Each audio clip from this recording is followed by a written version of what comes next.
नमस्कार दोस्तों, मैं Ajay Upadhyay ground report 24x7 से। मैं इस समय मौजूद हूँ राजमाता विजयराजे सिंधिया कृषि विश्वविद्यालय में, जहाँ पर 77वें गणतंत्र दिवस का आयोजन किया जा रहा है। इस मौके पर विश्वविद्यालय के छात्र छात्राएं एकत्रित हुए और विश्वविद्यालय के कुलपति डॉक्टर अरविंद कुमार शुक्ला जी द्वारा संबोधन किया गया और डॉक्टर शुक्ला ने ध्वजारोहण किया।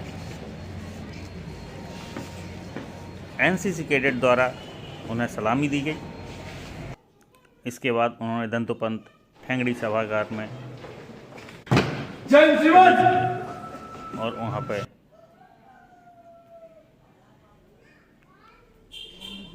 के अवसर पर उपस्थित गणतंत्र दिवस के मौके पर संबोधन दिया। विश्वविद्यालय के सभी अधिकारीगण, गणमान्य नागरिक, पूर्व छात्र, वैज्ञानिक, अधिकारी, कर्मचारी, प्राध्यापक एवं सबसे प्रिय छात्र एवं छात्राओं, जैसा कि आप सबको सर्वविदित है, हमारे देश को आजाद हुए गणतंत्र का मतलब होता है कई राज्यों को एक साथ मिलाना और उसका एक तंत्र बनाना। इसीलिए भारत विविधता का देश है, जहां पे न सिर्फ विविध प्रकार की वनस्पति बल्कि विविध प्रकार के व्यक्ति भी पाए जाते हैं। हम कृषि वैज्ञानिक होने के नाते संपूर्ण विविधता के बहुत नजदीक रहते हैं और नजदीक रहते हुए काम करते हैं। ये निश्चित है कि इस देश को स्वतंत्र कराने के लिए बहुत सारे लोगों ने बलिदान दिया। उनको नहीं मालूम कि हम आज इस गणतंत्र दिवस को कैसे मना रहे हैं। उनमें से कई का पुनर्जन्म हो चुका होगा, कई हो सकता है आसमान से ही हमें निहार रहे हो, लेकिन उनका बलिदान इतना बड़ा है कि जिसकी जितनी भी प्रशंसा की जाए वो कम होगी।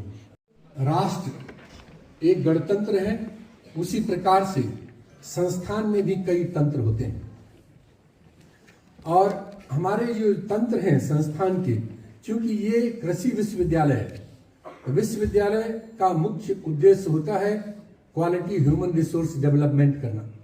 यानी सबसे पहले हमारा कर्तव्य है ऐसे व्यक्तियों का निर्माण करना जो कि ना सिर्फ कृषि में बल्कि राष्ट्र निर्माण में भी सहयोगी बन सकें।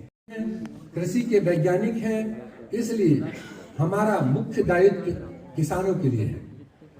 यदि आप राष्ट्र के 4 स्तंभ देखें, जवान, किसान, विज्ञान, अनुसंधान, उनमें से 3 स्तंभों पे हमारी भूमिका रहती है। किसान, अनुसंधान और विज्ञान में हमारी महती भूमिका रहती है। मैं समझता हूं कि हमारे वैज्ञानिकों ने, शिक्षकों ने, कर्मचारियों ने, बल्कि विश्वविद्यालय के प्रत्येक व्यक्ति ने पिछले काफी समय से लगातार मेहनत करके बहुत सारी सफलताएं अर्जित की हैं। इन सफलताओं को हम कई बार इस मंच से बता चुके हैं। कुछ सफलताओं को मैं पुनः आपके समक्ष प्रस्तुत करना चाहूंगा। साथियों, चुनौतीपूर्ण मोड़ पे खड़ी हुई है। एक तरफ हम आधुनिक खेती, modern technology, precision agriculture, drone based agriculture, high tech agriculture, digital agriculture की तरफ बढ़ रहे हैं।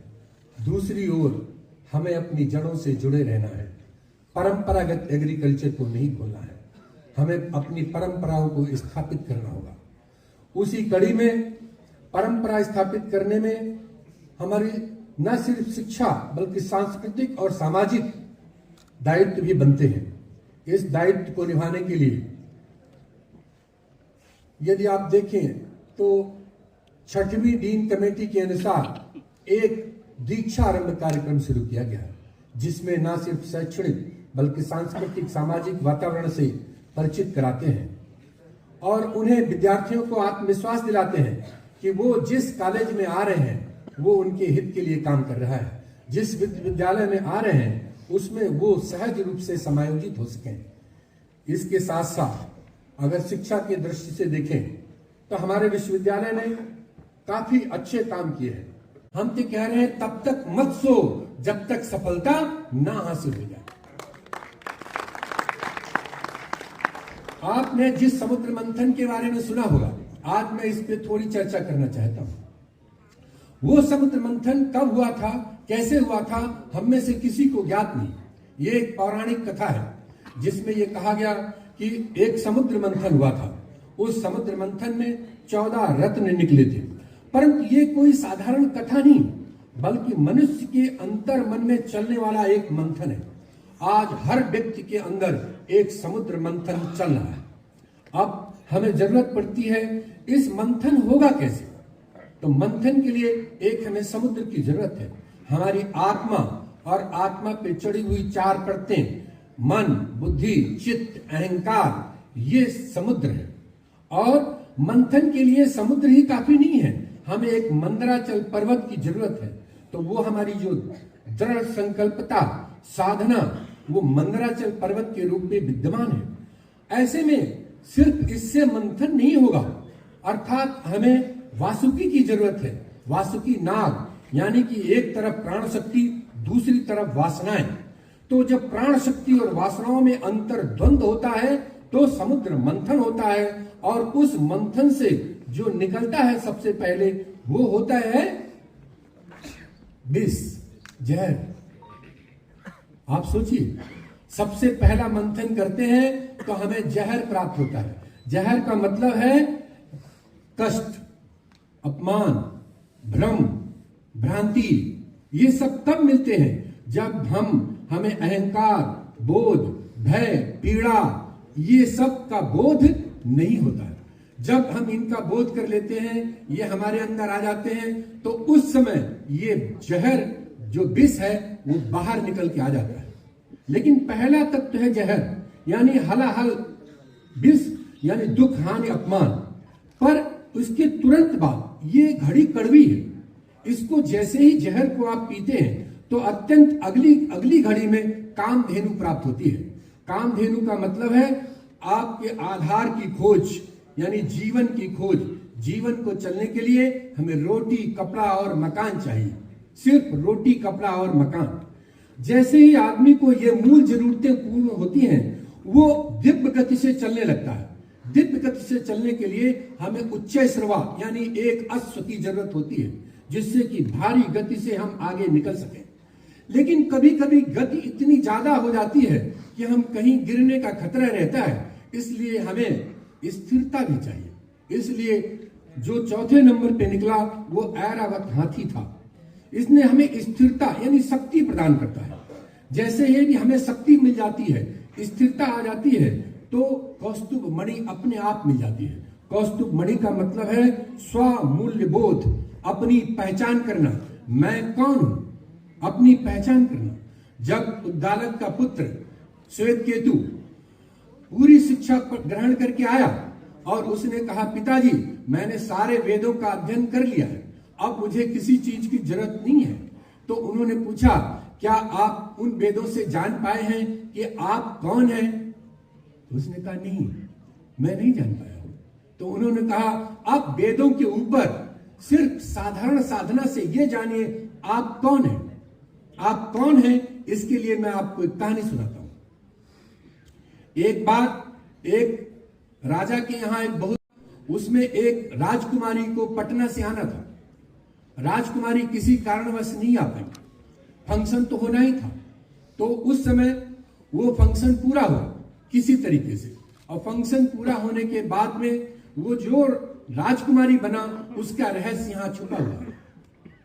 बाद में एक राजा का राज चलता रहा और करीब 21 साल बाद जब उनका पुत्र बड़ा हुआ तो उन्होंने अपना कार्यभार, अपना राज अपने पुत्र को सौंपने के लिए सोचा। जब पुत्र को बुलाया तो उसने कहा, सबसे पहले मैं बाह्य जगत का भ्रमण करना चाहता हूं, अपने राज्य की सीमाएं देखना चाहता हूं। उसने सारी सीमाएं देखी। सीमाएं देख के, जैसे आप सब सीमाएं देख रहे हैं, बाहर जगत देख रहे हैं, सारी सीमाएं देखी। जब सीमाएं देख ली तो अंदर घर के आया, उसने सारे रूम खुलवाए, कहा सब दिखाओ, पूरा राजमहल दिखाओ। पूरा राजमहल दिखाया गया, एक रूम बंद रखा गया, उसे नहीं दिखाया गया। कहा ये रूम नहीं दिखाया जाएगा। तो उसने पूछा ये रूम मैं अवश्य देखूंगा, क्योंकि हम बच्चे हैं, हम जिद करते हैं, हम ये रूम अवश्य देखेंगे। उन्हें मना किया गया, ये रूम नहीं देखना है किसी भी हालत में। उसने कहा नहीं तो मैं अन्न जल का त्याग करता हूं, जैसा कि आजकल के बच्चे अक्सर छोटी छोटी बातों पे भी त्याग कर देते हैं। माँ बाप परेशान होते हैं, उनमें सारे लोगों के बच्चे हैं, हमारे भी हो सकते हैं। ऐसी स्थिति में क्या होता है कि उस बच्चे के लिए महामंत्री को बुलाया गया। महामंत्री ने कहा हम आपको ये रूम दिखाने के लिए तैयार हैं, शर्त यह है कि पहले आप भोजन कर लें। इस शर्त पे उसने भोजन कर लिया। बाद में वो रूम जब खोला गया तो उसने देखा कि उसमें एक तस्वीर है। वो तस्वीर एक छोटी सी राजकुमारी की है। जब उसने उस तस्वीर को देखा तो उसने सोचा कि ये तस्वीर कब की है, तो बताया गया ये तस्वीर करीब 16 साल पहले की है। तो उसने सोचा कि हो ना हो मेरी 21 साल उम्र है, ये तस्वीर की जो लड़की है ये भी कोई 20-21 साल की होगी, अब मैं इससे शादी करना चाहता हूँ। उसने उसके लिए जिद की कि मैं इस लड़की से शादी करना चाहता हूँ। तो लोगों ने कहा इससे शादी संभव नहीं है। पूछा क्यों? कहा आप राजा हैं, क्यों नहीं संभव? उन्होंने कहा नहीं, इस लड़की से शादी संभव नहीं है। वो पीछे पड़ गया। पीछे पड़ने के बाद में उसकी मां ने बताया कि ये कोई लड़की नहीं, आज के 16 साल पहले जो फंक्शन हुआ था उसमें राजकुमारी के ना आने पर आपको ही राजकुमारी बनाया गया था, ये आपकी तस्वीर है। तत् त्वम असि, अपने आप को पहचानो। आप किसी से कम सुंदर नहीं हो, आप किसी से कम ज्ञानी नहीं हो, आप किसी से कम उद्बोधक नहीं हो। अपने आप को पहचाने, मेरा ये विद्यार्थियों से निवेदन है। इसलिए कौस्तुभमणि यानी अपने आप को पहचाने की जब सफलता मिल गई, में शिक्षा के साथ साथ राष्ट्र निर्माण की नींव को भी मजबूत करते हैं। महोदय, आपकी यहाँ गरिमामय उपस्थिति हमें प्रेरित, नई दिशा व राष्ट्र निर्माण में योगदान करने के लिए प्रेरित करती है। हम आपकी बातों पर अमल करके इस राष्ट्र निर्माण में अपना योगदान देने के लिए आपको भरोसा दिलाते हैं। गणतंत्र दिवस के इस गौरवपूर्ण अवसर पर संस्कृति के माध्यम से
So